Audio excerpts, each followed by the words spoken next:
Hi everyone, my name is David Cabello and I'm the Chair of Development and Sport for All in BWF as Executive Board Member. I'm also an Associate Professor at the University of Granada in Spain. I would like to introduce my presentation titled A Gender Policy for Increasing Women's Representation in Badminton as a priority of the whole organization that it has been developed in the Badminton World Federation Gender Equity Commission.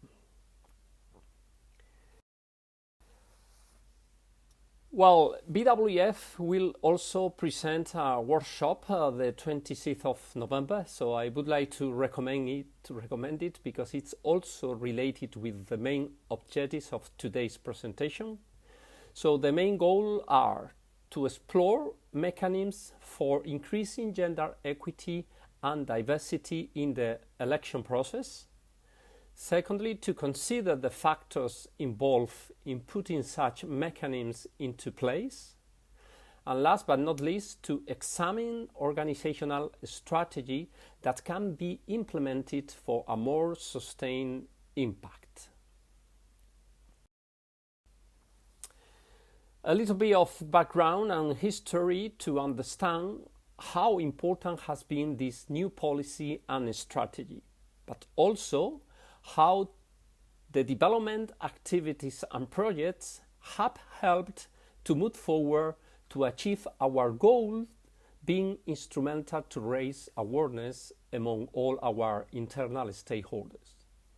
Historically, badminton has been a very Asian sport dominated at all levels, also politically, by Asian old males.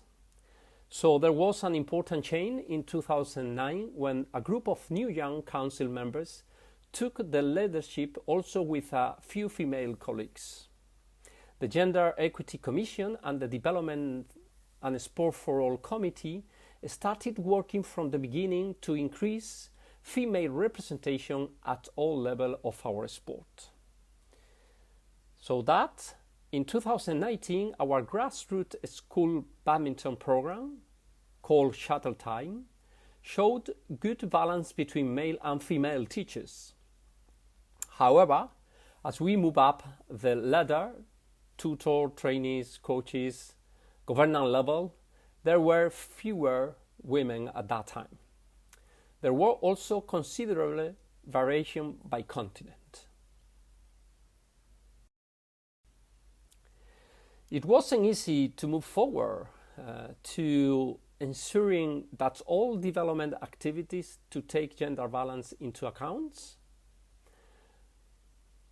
because we found a little bit of resistance in some cases and stakeholders. So only in 2019 the new gender equity and diversity policy was launched to provide guidelines, support, and encourage initiatives and monitor progress. Talking about the governance level, in 2019, the BWF Council was only 24% female. We were aware of the need for more balanced representation in our highest governing body, and we lobby internally very tough and very hard to change the mentality of our colleagues. Changes to the constitution were voted in to improve geographical and gender representation, and it was a very, believe me, tough for some of us to convince some of our colleagues.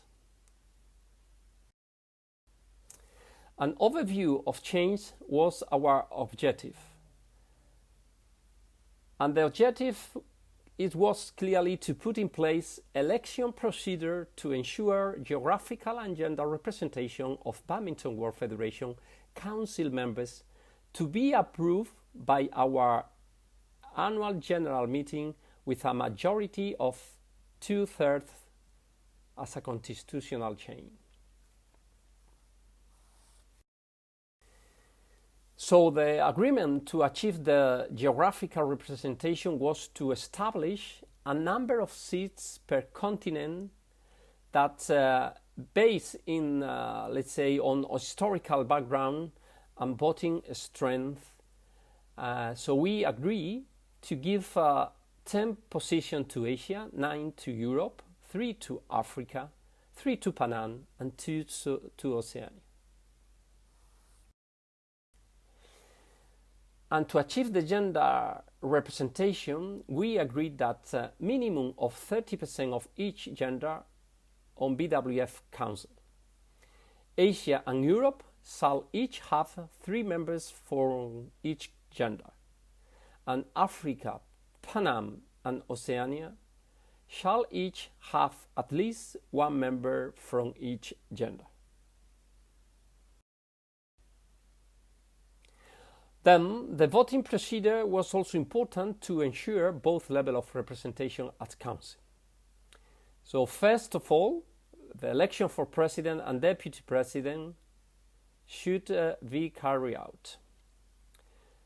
Secondly, continent and gender recorded from President, Deputy President, and Continental Vice Presidents.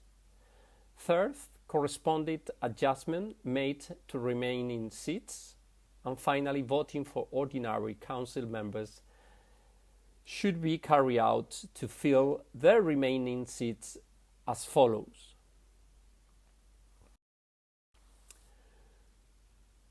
Candidates are grouped by continent and listed by number of votes received.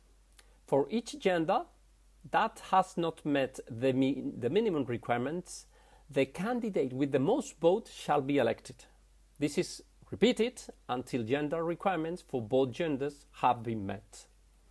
If the continental seat allocation has not yet been met, the next candidate with the most votes is chosen, without taking gender into account. This is repeated until the continental allocation has been fulfilled. Once the continental allocation has been met, voting for that continent has concluded. So the outcome of the last election in 2021 has been a huge success, with a balanced representation from across our continental confederation, but also our current council has 37% female, which means even higher of the, let's say, compulsory percentage that we approve in our new constitution. Well, to summarize our experience and results, I would like to highlight a few key factors for others to follow and hopefully to inspire some other organization or international federations. First of all, buy-in at top level. That's crucial.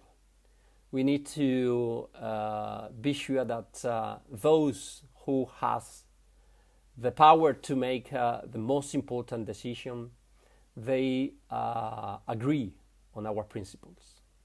Support at all political level, internationally, in the council, all committees and all commission, but also continentally with our continental confederations.